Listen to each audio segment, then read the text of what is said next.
Hello, everyone, and welcome to episode 84 of the In a Nutshell podcast. I'm your host, Sean Vowells, and I'm joined by Joe Meade. Tonight, Joe and I will give a little bit of an update on some headlines, some storylines, the standings in the Big Ten basketball. And Joe, we have got an 0-2 LA road trip that are starting to open some things up here in the league. Michigan State goes on the road to LA, as we previewed last week. We said they'd probably have to play pretty well and they'd take 1-1. Well, certainly they would now, Joe, because they leave 0-2 from California, a narrow loss to USC on Saturday, 70-64, and then they parlayed that with another narrow loss, this time 63-61 to UCLA. Joe, I don't think any major concerns are coming from this other than that Michigan State isn't the runaway winner of the Big Ten that we thought they might be. Not at all, Sean. And frankly, both games were somewhat toss-up 50-50 games. You know, you look at the stat line of the USC game and really the way it was played. Michigan State at times played better than USC. I mean, their big issue was whenever they got back within a basket or within 4 points, the deficit would always be extended, whether it was Desmond Claude, St. Thomas. USC really executed well. You thought at some point USC was going to crack, but it did not happen. And Michigan State, that was the first time all year they were pretty sloppy with the ball. 13 turnovers, which for them, unlike their cross-state neighbors, is really atrocious and uncommon for them. And between Yates and Desmond Claude hitting big shots, that's ultimately what was too much for them. And then, you know, kind of the same on Tuesday. But Shaw, what are your thoughts? I thought that making this Michigan State team play from behind might be the way that you beat them. They, like you said, they threw a lot of punches trying to get back in this game, and never really landed. Now, Desmond Claude did miss USC's next game, which was a loss at Northwestern, which we'll talk about in a little bit. But, again, this was identical shooting percentages from the field. Both teams were 24 for 57. USC makes 2 more threes and 4 more free throws, and there's your 6 points. But, yeah, I think USC was deserving winners in this one. They seemed like they were first to adjust. They were leading most of this game, and if Michigan State had stolen this one, then I would have thought that they're the best team in the league by a mile. Because good teams win games that they shouldn't, and they weren't able to do it here. And then the USC game or UCLA game, Joe, was kind of exactly the same. The Bruins were leading by a little bit for most of this game, not a comfortable margin to say that it was over, and Michigan State was certainly in the game, but the Spartans just never really got control of either one of these games, and some questionable lineups down the stretch. Michigan State fans are making that pretty clear on Twitter. And again, this was extremely similar to their USC loss. Both teams shoot poorly from the field. It came down to defense, free throws. And then again in this game, they turned it over 16 times to UCLA's 3. So, Joe, Michigan State went on the road. We didn't click the panic button, but we said they're probably going to lose at least one of these games, and they end up losing both of them. Yeah, Sean, and I'm gonna not try to boast my chest too much. I really believed that if Michigan State, I thought they were gonna get all or nothing.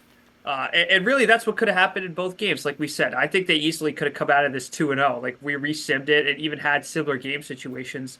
You know, does Jackson Kohler play better? Does Xavier Booker kind of find his stride again? And does Jaden Akins find his shot even more? I thought that was probably the one positive thing from this trip was Jaden Akins seemed to be back, and particularly his shooting form, especially in the UCLA game. And frankly, Sean, I think the UCLA game was more bad luck.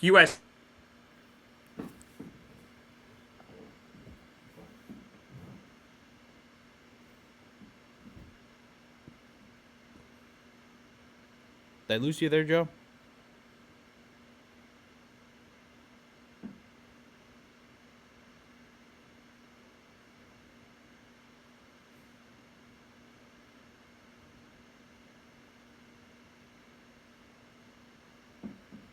Sorry, Sean, I lost you for a You're bit. back. You're back. You're back. Yeah, the USC game, I'm gonna attribute more to USC playing better. UCLA, I really think they got the ball last, and I mean they got the better shot on the last possession. I thought Michigan State rushing a three to Jaden Akins. I don't know if that was what they drew up. Whatever Izzo said in the press conference, I'm not going to fully believe. I do think that, with a better play, that game goes to overtime and should have been extended. Probably Michigan State would have come out with that win. Yeah, it seemed like the game ended at the right time for UCLA here, and Michigan State was much closer to coming back in this one. But again, this was as ugly of a game as it gets to watch from the neutral. There's defensive things that you could admire, but both teams shot under 40%, 5 of 22 and 7 for 28 from 3.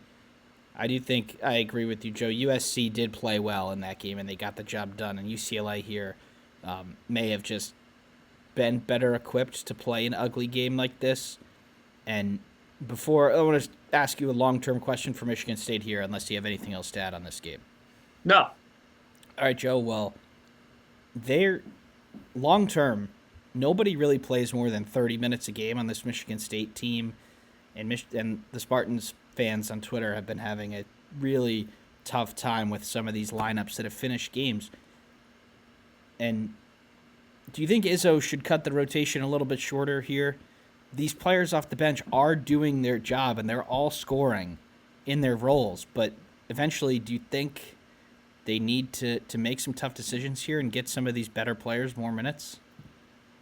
I'm not going to read too much into it. I think, a lot of people are going to account for Michigan winning on the road twice in LA and thinking, that should be not necessarily a common theme, but it's doable. It's really not. I think USC's played a lot better throughout January. So has UCLA. Michigan played two different teams, honestly. Absolutely. That's what I'm saying. And I think to overreact to two games that really could have went your way, especially the USC game where that was your worst of the two games, and shooting wise you didn't do much worse. You could argue you did pretty equal to them on the stat sheet.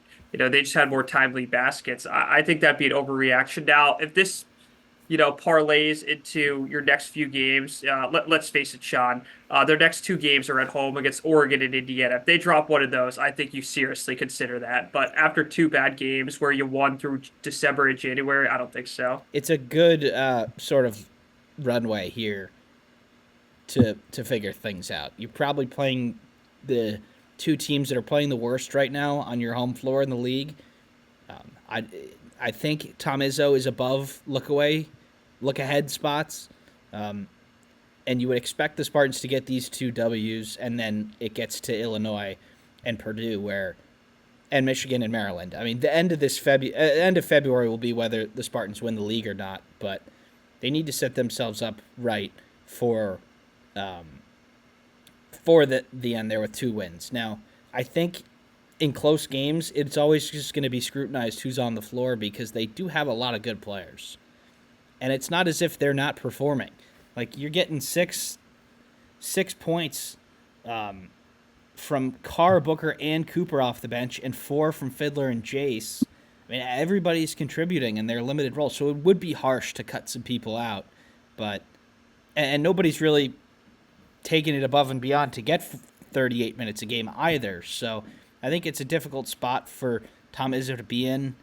But being that their next 2 games might not be all that close, you could probably get away with it. But I think if they don't win the league, it'll be because they just can't find a go-to player. Akins is their leading scorer, and he did get the end shot against UCLA, but it seems like that they might just be missing that go-to guy in the crunch time. Now, some of their games won't be close, and they'll win easily, but that is just a little bit of a concern for me. Yeah, Sean. Other than that, I think I diagnosed this as 2 games on the road for completely far away from your home, where your fans did show out a lot, but ultimately the ball didn't go your way twice. And I think only if I'll put it to you this way: Oregon's lost 5 of their last 6, 4 in a row. If you do lose to them or come close the way Michigan did last night, then I'd say it's a reason for concern. All right, Joe. Well, we're going to transition into the team that is now leading this league at 10-2 overall and 18-5 overall. That's the Purdue Boilermakers. They go 2-0 since our last conversation with a very close win at home against Indiana, in which they trailed for a majority of the game and then they go on the road to Iowa City and take down the Hawkeyes 90-81. Joe, I think Purdue might not have. They've been going through a little bit of a. They lost that game at home to Ohio State, then they killed Michigan, and then they were very close to losing to Indiana. Then they go on the road and win to Iowa. So it's a little bit of a roller coaster here, but they seem to be putting together better stretches of play. And this team might just be the best team in the league after what we saw Michigan State do this weekend. But has your feelings changed on Purdue, or is it really just changed on the rest of the teams up there near the top? I think we were a little harsh on Purdue, maybe me in particular, not to speak for everyone else viewing this conference after that Penn State loss, and especially after that Ohio State loss. But what they've done so far, 2 of their 3 games they played really well in, and I know Iowa, you're going to talk about Owen Freeman being out for the year, and the fact that Iowa's might be staying home from the Big Ten tournament. Iowa's still one of the best shooting teams in the country. To go in there and score 90 points, doing it against Iowa's defense is not necessarily impressive. The 31 for Braden Smith, everyone's going to talk about, but I really want to discuss how poised that like Purdue is, because I think a lot of teams being in the positions they were, whole rivalry game against Indiana, it was kind of going the way the Ohio State game was going, just slipping from their hands. Same too with the Iowa game, and now be at the Indiana game, there were some questionable calls, which I know we're going to get into, but that's just a poised team. I think so far, the real 2 title contenders for me are Purdue and Michigan State until Michigan finds out how to stop turning the ball over and stop blowing 10-point leads like it's like faster than you could say 10-point lead. But Purdue to me seems more seasoned, and to be frank, they have a go-to guy. And I think Jaden Akins is Michigan State's best scorer and probably their leader. I don't think he's necessarily a go-to guy the way Braden Smith is for Purdue. Braden, especially in the Indiana game, to me, I felt like he passed it too much. He didn't really hunt his shot, and now you look at the box score, and he scored a lot of points. Did he get to 24? Yeah, he was 24 on 11 of 21 shooting. You'd be like, well, that's plenty of shots. I don't think so. If the rest of his team is not making shots, he has to have a little bit of an ego to him, I think, and take more shots, because he was dishing it pretty well in this one. 7 assists, probably could have had 12 or 13 against Indiana if his teammates had made the shot. And, Lawyer was able to make 1 3, but again, I think he did take a little bit more of the I'm the best player mentality against Iowa here, and that's why he scored 31. I don't think there's a team out there that can stop him if he wants to score, with his ability to rise up from the mid-range, attack off the bounce. And with how things have moved around here, Joe, I think Braden Smith has got to be the front runner for Big Ten Player of the Year at this point. Without a doubt. So, yeah, he's played 40 minutes. He's out there a lot. He is definitely the most important player to his team in the conference. Trey Kaufman-Renn, 25 and 7 against Iowa. This was just a really professional performance from the Boilers, and I do think we're going to have a 2-way race to the title here. The longer Michigan can hang in there, the more they'll believe. But you just have to think that they're a little bit of a step down from the top 2 right now. And let's go back to Indiana on Friday, Joe. A big piece of news that happened earlier today that we'll get to here. But Indiana really probably deserved to win this game against Purdue. They led for most of it. They hit shots. They were excellent from 2-point range. They played pretty solid defense. And they let it slip away late with a ton of really poor decisions from the coaching staff and the players. And then, of course, Miles Rice taking the game-winning shot in which he was fouled. But, Purdue basically snatches victory out of the jaws of defeat here. I guess we've talked about it before. Good teams win games they shouldn't. I think that this one was a great example of that. Yeah, and Indiana's, we see them progress to getting blown out in some of these quad 1 games to, deserving to win, whether it was Maryland or Indiana. Ultimately, Sean, I know a lot of people are going to place it on coaching, but would you say at least 40 to 50% has to be on the players' in-game decisions as well? Yeah, I would say I think part of it is unlucky, to be honest, because the 2 shots that sunk Indiana were really tough shots. A fadeaway 3 from Maryland, and that Coughlin wrench shot he hit was much further out than he expected, almost from a hook shot from the free throw line. So I think 25% unlucky, 25% players not making the plays. I think more so in the Maryland game than the Purdue game. I thought they actually executed pretty well down the stretch here. And then 2 huge calls went against them incorrectly. And then coaching decisions. You still had a chance to respond to those made shots with a made shot of your own. And it was the same exact situation, Joe. Down 1, Miles Rice rolling down the floor. The first time you call timeout, the second time you let him play, you get nothing either time. So I'm not really sure that's... I mean, he basically had a mulligan in the same situation, and he did the other decision that people were criticizing him for, and it still didn't work. So, again, the long-term issues for Indiana in coaching are there, but I think it's probably 1/4 to the 4 things that I mentioned. But unlucky, players not executing, some really bad calls, and coaching. Yeah, Sean. And, to be honest with you, we're going to get into the elephant in the room later. But the way Indiana's played, I know you're pessimistic about it. I do feel that they're going to have to get one eventually, because if you're this close this many times, 1 or 2 is going to fall your way. If not, if it's not going to be most, 1 or 2 has to be coming your way. And that's my probably biggest concern as a Michigan fan going into Assembly Hall on Saturday. But, Sean, before we can even get to that, should we talk about the news now? Well, Tuesday's game at Wisconsin. You look at the scoreboard and see the Badgers win by 12. I think the Badgers were favored by 10. You think, okay, pretty much what expected happened there. This one did not really the scoreline was very favorable to Indiana. Wisconsin was up 20 in the blink of an eye. They were teeing up 3-pointers and hitting them, to their credit, but we've seen that a lot more than the Purdue loss.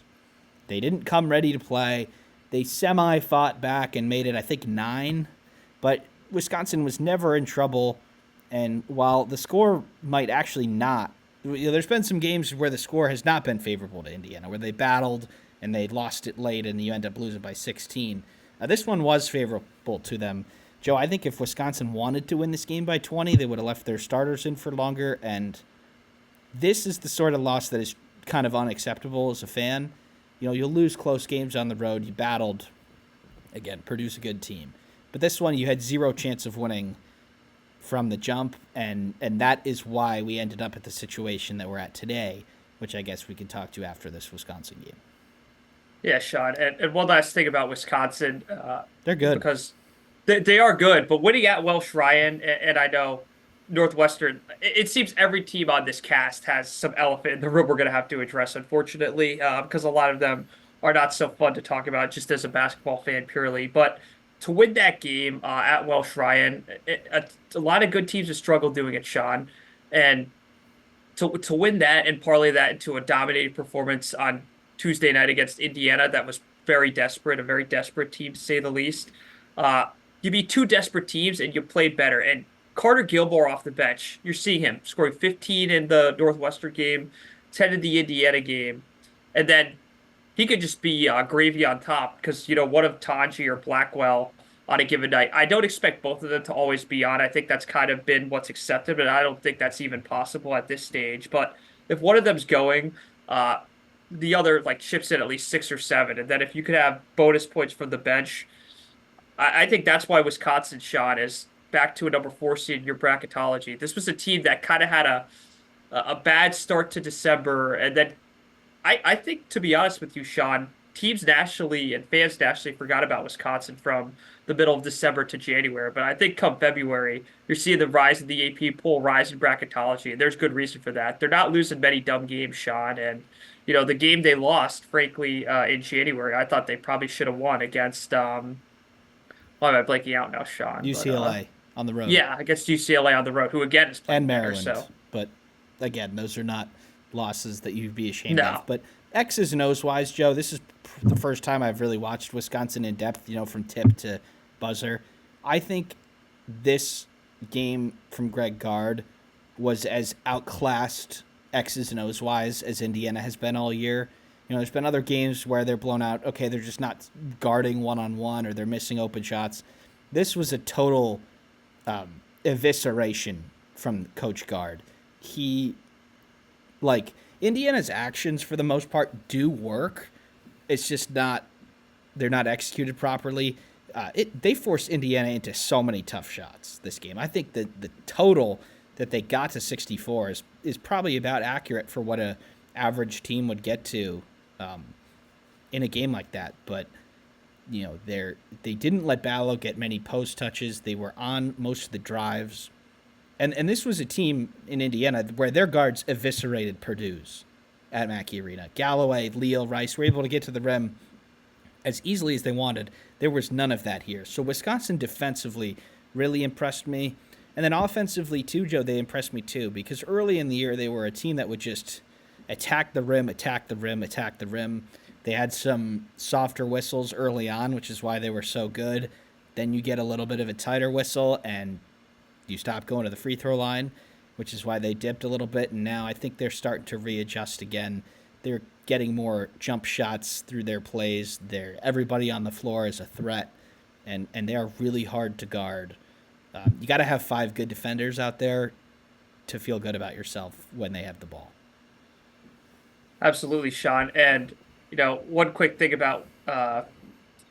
last thing about Wisconsin. A lot of people are going to throw Dusty May, maybe a Jake Diebler, although not playing. We're currently filming on Thursday night, not playing great against Maryland. I think a lot of people could throw those names out for Big Ten Coach of the Year. I think it's guard for me. I think guard, if not for the 2 newcomers kind of coming on in a way, I think guard should have been it or should be it. But that's just my personal take. Yeah, so I think Wisconsin's going to be on the way up. We'll get to bracketology later, as you mentioned.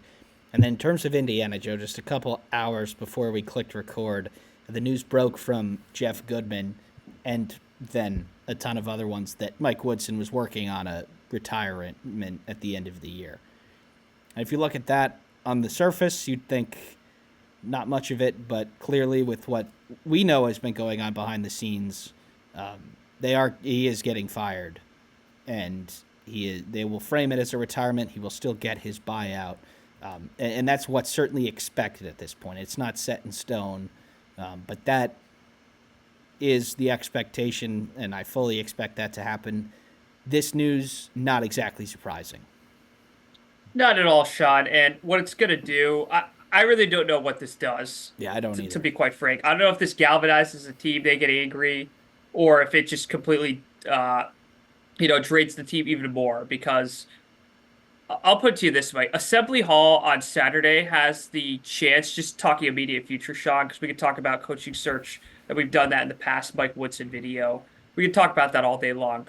I don't know how Saturday could go. I think, to be honest with you, Michigan either wins in a blowout and Assembly Hall breaks that we want Dusty chance, and Warren Manuel has to get off his you-know-what and, hopefully extend Dusty or, buy him a nicer house or something. Or the team rallies and they finally pull off a close win against a Michigan team that frankly has a lot of weaknesses, and I think Indiana is more than capable of doing it. I mean, they've come close against 2 really good teams, Purdue and Maryland, that are pretty hot right now. So I wouldn't rule either scenario out, but I don't think there's going to be any middle ground. I don't think Michigan's going to win by 10 in like a somewhat close game. I think this is either going to be boom or bust. Indiana is either going to boom and, upset the Wolverines at home, probably get a feel-good moment for Mike Woodson, or it's going to be more of the same, perhaps a repeat of the Illinois debacle a few weeks ago.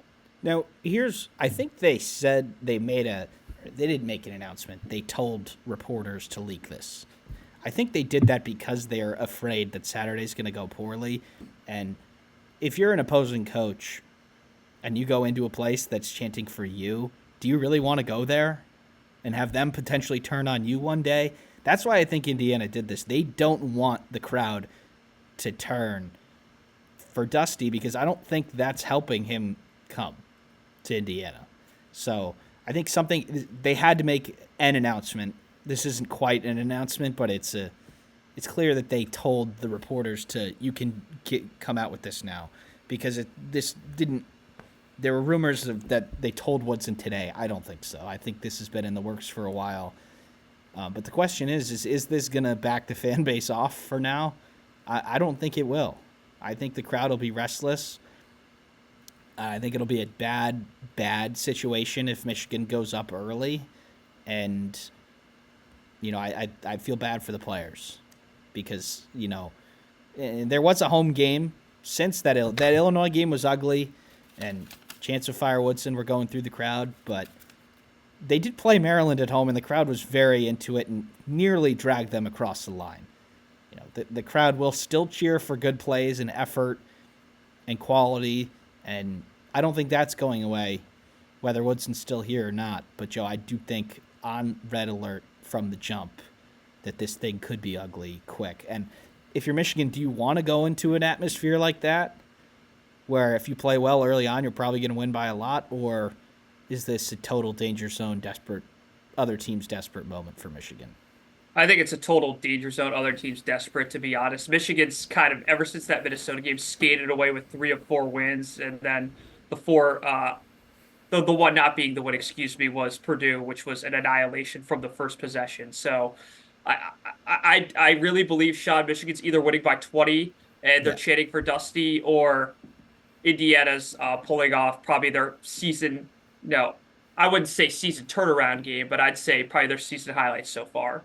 And the question is, as we look at the standings on the YouTube, Indiana's 5-7 and 14-9. As bad as they have been, and I'm not just being a overly optimistic Indiana fan, the NCAA tournament is still within reach. They're going to have to do something that has not been done over the course of more than a couple games all year, but the bubble is really bad. Like, it just is.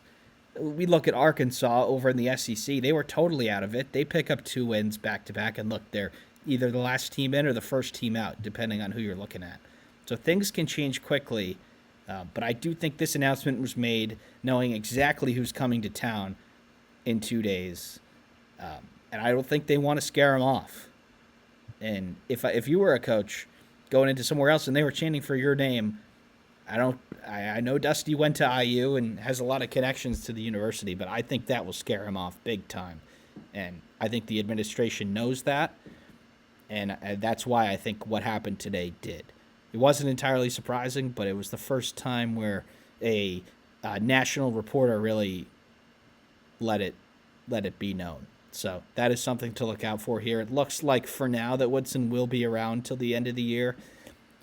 We won't see a Chris Holtmann situation from last year in which Diebler played his way into the job full time, and he's doing all right this year. But that is something to look out for. A storyline behind the game on Saturday when Michigan comes to Assembly Hall. All right, Joe, we got 2 more teams I want to talk about here before we get into bracketology. First is the Nebraska Cornhuskers. Talk about a 2-game stretch that can turn a season around. They go on the road and beat Oregon. Now, Oregon is near the bottom of the standings. They still have 7 quad 1 wins, so it's going to take a tremendous collapse for them not to make the tournament. But they go to Eugene and get a victory, and then they go to Washington and get a victory. Not many teams have done that trip and gone 2-0, Joe. Nebraska now out of the basement of the league, up to 15-8 overall, and probably in the NCAA tournament as of now. So you have to be impressed with Fred Hoiberg and his ball club. It's truly amazing that they won at Oregon, because Oregon, you have to remember, they were only a 6.5-point favorite, and a lot of people took them to cover. But there were some people that said, I think Nebraska's probably a little undervalued here. You pull off that. I don't want to call it an upset win over Illinois at this stage, because this is the same script that's happened all year. And I'm not going to discredit Brad Underwood, but that's a rant for a different time. Bryce Williams, I think he's kind of just gotten pissed off enough and said, you know what, this is my team. I'm going to score. I'm going to make the plays. And he's done that thus far. And I think, to go 2-0 in the Pacific Northwest, to beat Illinois at home, that's 2 quad 1 wins right there. And, you avoided a not so great quad loss. Jawad Gary playing well again, too. I'll put it to you this way, Sean. If they get some contributions from the bench and Williams and Bryce Williams and Jawad Gary are on, I'm not going to say they're unbeatable. I just think you're going to have to bring at least your A- game if you're a good to great team in this conference. And that includes Michigan State, and Purdue. So really good on Fred Hoiberg. I know I just said Greg Gard as probably my coach of the year, but Fred Hoiberg, he's surging up the rankings. He was in the basement, similar to the way Nebraska was in the standings. But if they keep pulling off performances like this, the NCAA tournament's going to be a certainty. And frankly, Sean, I think Fred Hoiberg's name gets thrown into a lot of coaching carousels, whether it's factual or not. And we have to see if this sort of formula is sustainable. I think the two good players, Williams and Gary, have to play well, and they have to get something from someone else. Now it was a siege in against Washington, who added 16, and then it was Worcester with 11 and Morgan with 8 against Oregon. Like I think you need 3 players in double digits and one pretty close. That's not, but I think it is repeatable. They were really good early on. They hit their poor stretch, and I think it's a good time to get things going again. Their next 2 games, Ohio State at home, Maryland at home. We're going to learn a lot about them. Ohio State is probably slightly above them in terms of the bubble, but both are really not safe at all. We've seen teams after the West Coast trip play well or play poorly in their first game after, so that's something to look forward to as Ohio State goes to Lincoln. And then a Maryland team which has been great, and if you can beat them, that's an impressive win too. So I think these next 2 games, Nebraska wins them both and they're fine. And if they lose them both, then you have a couple of road games, and then you're probably on the wrong side of the bubble again. But Nebraska needed those 2 games to get back in the conversation. They're probably in the tournament, probably not even in the first 4 at this point. But with how fluid the bubble has been, you want to keep stacking victories. But impressed with Williams. He's probably my second pick for Big Ten Player of the Year right now, behind Braden. And if they can get some solid performances elsewhere, they're going to be in a good spot. 1,000% Sean. And one last thing on Nebraska. I think Pinnacle Bank Arena now, we said a few weeks ago, maybe not as ruckus an environment. I might want to rescind that statement one of us made. And, teams went in there and made them look really bad. But it's if they can win these next 2, get their fans back into it. We saw a lot of, Nebraska fans kind of down in the dumps with how the season's going, but you're right back in it. You got a chance to drag your team across the line, and they could be looking at 7-7 in this league in just a week. But again, we have seen this conference as a roller coaster. Maybe not this much though. All right, Joe. Up next, we're going to go to Illinois again, keeping with the roller coaster theme. 15-8 overall, and 7-6. And since our last episode, they've played 2 games, 1 win, 1 loss. They beat Ohio State 87-79 in Champaign. This was one where the Buckeyes actually led for most of this one, and Illinois did not steal it late, but they took it late, in which they went to the 2 big lineup that really got them across the line. They stopped shooting as many threes. And then they come over to New Jersey.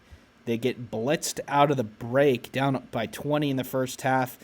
A spirited comeback to get this game to. They did get a couple-point lead there in the second half, but then Dylan Harper and Ace Bailey get Rutgers across the line. So, Joe, with these 2 games, it's more of the same from Illinois. Yeah, Sean. One thing I want to point out is I think it was good Huber Kraus got his shot back, but other than that, in this Rutgers game, I think you're pretty unlucky to get Dylan Harper's return night where he scores 28. I'll put it to you this way, Sean. Had they played Rutgers on Saturday evening instead of Wednesday evening, they probably win that game the way Michigan was able to face just an Ace Bailey led Rutgers team. So I think there's some luck involved, but also at the same time, Sean, 6-28 from 3. And, you don't really capitalize off a lot of opportunities. You never really, 13-19 from free throws.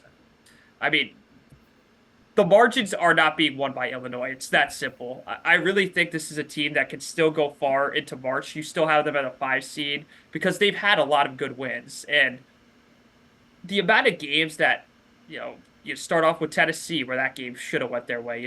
And then you go throughout conference. At this stage, is frustration starting to pile up? I really don't know. I don't think it is, to be quite honest with you. I think Brad Underwood kind of knows that the performances aren't so unacceptable. It's just these stretches that are. But I do want to shout out Rutgers at the same time. Yeah, this was their best. This was their best game of the season by far. And I think to basically wire to wire Illinois is pretty impressive. And this is a team like Rutgers in the past, maybe not so much with the expectation going into this year, but they're going to become the team they've been, meaning you're not going to want to play them because it's not going to benefit you much, if at all, unless you're going to beat them on the road, which, as you can tell with Harper and Bailey in there, it's not going to be an easy task. Yeah, for me, it's mostly the 3-point shooting for Illinois. they have regressed tremendously from behind the arc. They're 10 of 48 by my addition in these two games. And they did fix it a little bit against Ohio State where they basically stopped shooting them, went to two bigs, and pounded it inside. And they couldn't do that against Rutgers. I mean, 28 threes is too many against this Rutgers team. Now, in the past, when they're great defensively, maybe you do take more jump shots, but like you have Humrickhouse, who's 3 for 8, Will Riley, who's 2 for 5, and then the rest of them are 1 for 15. It's just not a sustainable strategy. Ivisic only picks and pops. He doesn't go inside. And, Yakishonis hasn't been the same shooter since his wrist injury. So, the pieces are starting to fall apart a little bit here. Joe, the perfect formula, which saw them crush everybody, it's losing a number of its pieces here. So, and they're still playing. They're not injured, but they're not playing as well as they used to. So, I think maybe they tried to change it against Ohio State. It worked in the short term, but you get a great offensive team like Rutgers. As much as we've said that they're very good offensively, especially when both Harper and Bailey play, you're going to lose. And they aren't great at 2-point defense, which is why Rutgers only shot 16 threes. And, they foul a lot, Illinois, when you go inside 34 free throws. And it isn't the craziest thing that Rutgers sort of dominated this game. No, Sean. And I think aside from Washington, even then, they beat one on the road at Minnesota. There's no easy outs at this stage. Teams are kind of figured out. Your flaws are kind of what they are, even with teams at the top like Michigan State and Michigan. So at this point, there's enough film on you, and there's enough good players even on these bottom-tier teams like Rutgers to make you pay. All right, Joe, well, last game I want to talk about Oregon versus Michigan. We'll parlay that into bracketology because the Ducks are incredibly interesting when it comes to that. But the Wolverines get the job done 80-76 over Oregon. And,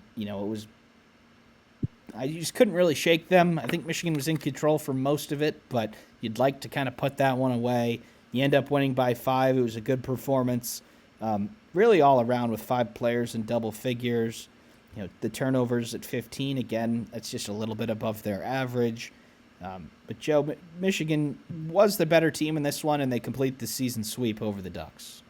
Well, not season sweep, more of the Pac-12 sweep 4-0 against the. Oh, that's right. The LA trip was the victory. Yeah, the old Pac-12 teams. One thing I want to say, I criticize and make fun of Michigan's turnovers a lot. This is a really good team, especially for a year one team. The fact that they're a top 17 net team and they've been hovering around that most of 2025 is a really good sign. This is a team that offensively has so many options that it's almost impossible to blow them out unless you get them on Mackey on a Friday night and they have 20 turnovers like every 5 minutes. But I do believe that eventually it's going to catch up to them. This is going to be a team of extremes, whether it's getting eliminated in the round of 64 to a 12 seed or going all the way to the Elite Eight, only to get blown out by maybe a UConn or a Houston that does not put up with that garbage. So I think the clear strengths are the 2 bigs. There's not necessarily a way to stop that. I think there's ways to prevent it from killing you. But then if Michigan makes threes, particularly a Damari Burnett, a Trey Donaldson, or whether it's a Will Cheddar or Sam Walters off the bench, it's really tough to keep the offense in check. The only way you keep them in check is if you make Michigan beat themselves, which is very easy to do if you have the right game plan and the right personnel via turnovers. So I do think this is the 3rd team that's likely to win the regular season. I think they're going to be closer to fighting for that double bye than necessarily fighting for the title come March. But I do think this is a team that's not only secure in the NCAA tournament, but could be playing for good seeding, like maybe a protected seed at this stage if they can, rattle off. I will say, if they do want to be in this title race, I think they have to go 3-1 in their next 4 games because they include away at Indiana, which you probably got to win if you're a title contender, home against Purdue, away at Ohio State, and home against Michigan State. I think if you could go 3-1 in that stretch, you have more than a realistic chance to be in it by March. But do I see that happening? I probably see them 2-2. I bet they beat an Indiana, they probably steal one against Purdue or Michigan State, and I think Ohio State bombs them, to be completely It honest. you could see them losing all four of these games. Absolutely. That's why it is a little bit of a danger zone in the schedule. But again, the way you beat the two bigs is you switch it, and that lends its way to crisp ball movement leading to an open three. Now, like you said, Michigan hasn't always been able to do that, but teams are focusing more on Danny Wolf and forcing other people to do it. Sometimes it works, sometimes it doesn't, and that's where I think Michigan is at this point. All right, Joe, for us to wrap this one up, let's go through bracketology. I'll list all the teams. You can go through any questions you have. Purdue is the best team in the league right now for bracketology purposes. They're at the 2 seed. Then we got Michigan State and Wisconsin at the 4, Illinois and Michigan at the 5, Maryland at the 6, Oregon, UCLA at the 7, Ohio State at the 9, Nebraska at the 10, and then I have USC in the first four out, and then Indiana probably eighth, seventh, or eighth out at this point. But again, a lot of movement. Nebraska goes from out of the field to in. Ohio State off the bubble for now, and then a couple of switching around near the top teams. But any questions for when it comes to bracketology? Yeah, Sean, I think we should spend about like 5 minutes and then wrap this up because our viewers did send in questions. Thank you for sending those in. This is from Ben, who is a Michigan State fan, I believe, Ferris State, but yeah, MSU photos in the bio. He asks, what made you drop Michigan State 2 spots aside from the 2 losses? Their 2 losses were 2 quad 1 losses, and they should frankly be a 3, not necessarily down to a 4. It was mostly the two teams in this back part of the three. They're also picking up impressive victories. We had Texas Tech. I actually brought them all the way up from a 7. They've always had incredible analytics and not quite the good wins to match up with it. They get 2 of those. Obviously, they shoot up, and then Kansas gets the job done against Iowa State, which is one of the teams above them. So it was more so of, them playing well and Michigan State losing, metrics taking a slight hit, but it's pretty marginal at this point. You're right on the doorstep of a 3 seed. Yeah. Now from Chris, who is a Fighting Illini fan, he asks, Sean, we played very bad. I'm saying very bad nicely because I don't want to use profanity. We played very bad of late, and to see us at a 5 seed, are you crazy? All right. How do you address that? What does that mean? Should they be lower? He thinks so. He Yeah. must. He must not be a very Well, optimistic fan. again, the resume, you can't erase victories off your resume no matter how bad you play. And I think that's really what's holding Oregon from the bubble right now, if we're being honest. But the analytics are still there. Maryland or Illinois is around like 12th, 13th, 14th in the various analytics. So it's just you can't. The committees of the past have really placed an emphasis on these metrics, and you cannot take that away from them. They have great numbers, and that's unlikely to change unless they get blown out, which has not happened yet. From Greg, a USC fan. Welcome to the show, Greg. If you have not tuned in before, he asks, what more does USC have to do to get squarely off your first 4 out / off the bubble? Do you think they're going to be a bubble team for the remainder of the season? Now, the loss to Northwestern was really big because Desmond Claude did not play, as I mentioned earlier, and had you won that, you would have been really close. But the numbers for USC are in a pretty good spot with that victory against Michigan State. They have the win against MSU. They have the win at Illinois. Like, their good wins are going to carry them if they give themselves a chance to. They just got to keep winning games. The Northwestern one does stink, but look, you're 5-6 in the league. You go to Mackey Arena. Of course, that would change things if you get that. That's unlikely, but you get Penn State and Minnesota at home after that. Let's win those 2, and then you get Rutgers, Ohio State, which might be a fellow bubble team at that point, or again on the road, UCLA on the road. Like, they're not leaving the Pacific time zone very much, so they just got to win games. Yeah. From our boy Baylor, who is from Oregon, grew up an Oregon fan, but is now a Michigan Wolverine. He asks, why so high on Michigan as a 5? Oregon has 8 quad 1 wins, for example, and you have them as a 7. And Michigan only has 4 quad 1 wins as of today, and that 4th one, Rutgers, kind of just snuck in there as of today. why are you giving the Wolverines so much more credit than an Oregon team that had the probably the most hot start to the season? So Oregon, you can't take those wins away from them, but metrically they're around 40th average wise, and that is comparable to most of the bubble teams. So their quad one wins are actually dragging them up a lot. Arkansas, my last team in the field, which made a heroic glide up there. They were out of it, and now they're in it. They're 42nd metrically on the average. So again, I think those wins for Oregon are pulling them off the bubble. They're not. You know, that's the only thing that's keeping them off it right now. In terms of Michigan, just a number of victories and a lack of bad losses, other than Minnesota one, is holding them up right now. Oklahoma and Arkansas, their two non-conference losses, are playing better. So is Wake Forest. So every time those teams win, your numbers improve too. So it's just there isn't much. Every team basically below the protected seed lines, so the fives and down, have a serious flaw, and it's just going to come down to what the committee values more than others. It's a different group of people every year. We saw road wins get a big bump a couple years ago. Last year, not entirely sure what it was last year, but every committee values something differently.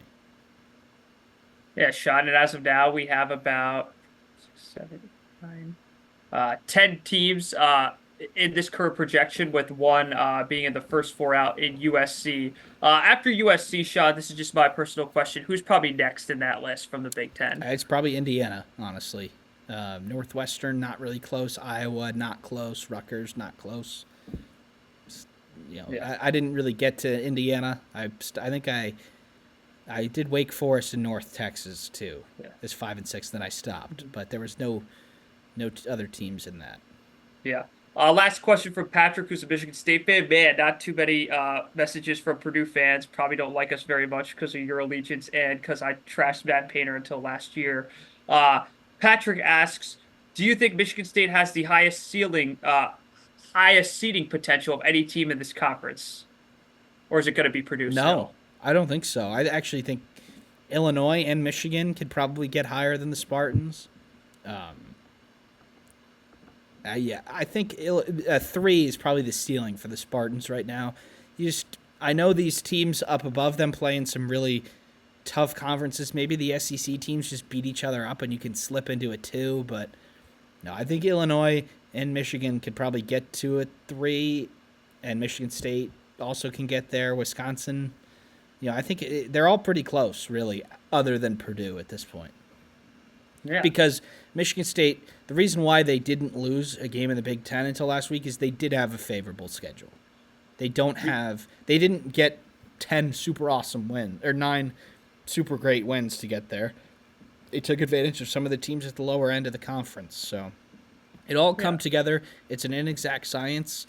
But again, I've said this every time we've done this, Joe. The Big Ten is in a pretty good spot. Yeah, Sean, one last thing, just in terms of the title race. And do you have the standings up? I can get them up. Yep. Yeah. As you get those standings up, Purdue's in first, 10-2. I'm not going to go through the whole thing, as Sean's going to get them up here. MSU, of their 9 remaining conference games, 6 are against current top 7 teams in the Big Ten. So that kind of shows their schedule's backloaded. Purdue has 8 conference games left, and they are in first. Of those 8, only 5 are against current top 7 teams in the Big Ten. Then Michigan has 9 conference games left. I believe 5 are against current top 7. So Michigan State definitely with the harder stretch of those 3 teams. If I were to pick right now, I think Purdue wins the outright title. I think they've been playing a lot better of late. Sure, they could slip up, but I think they've kind of had their miscues. I think Michigan State's in the stretch of a slump, if you could even call it that, losing close. And I think Michigan's still in a long-term slump in terms of, not blowing teams out that they really should, mainly Rutgers without Harper and the Northwestern and Penn State games. But like we said, a lot's changed since our last cast. I can't imagine what potentially could change when we shoot again next week. And in terms of Michigan State, Joe, they do host Purdue. It's not the other way around, so maybe if you can win that, you get the tiebreaker. But still, I think 3 teams have probably more than a 5% chance of winning this league right now. And then, if you get down into the 4-loss teams, there is a way they could win the league. Obviously, highly unlikely, but this is turning out to be a title race. We haven't really had one the past couple of years with Purdue running away with it, but we should have a title race, and it should be a pretty good one. This league is really solid this year. It is definitely the second best league in the country. The SEC is just amazing, and it is better than the Big Ten. But as we went over in bracketology, 6 teams in the top 25 right now. We had UCLA in there a couple weeks ago, and then a couple other teams in the tournament picture too. So it is a good league, and hopefully the league can get some victories in March Madness, as they have had a pretty good tournament the last couple of years. But Yeah. that's all we have for you today. Thank you for tuning into this episode of the In a Nutshell podcast. Please check out our other videos if you haven't already, and we'll see you next time.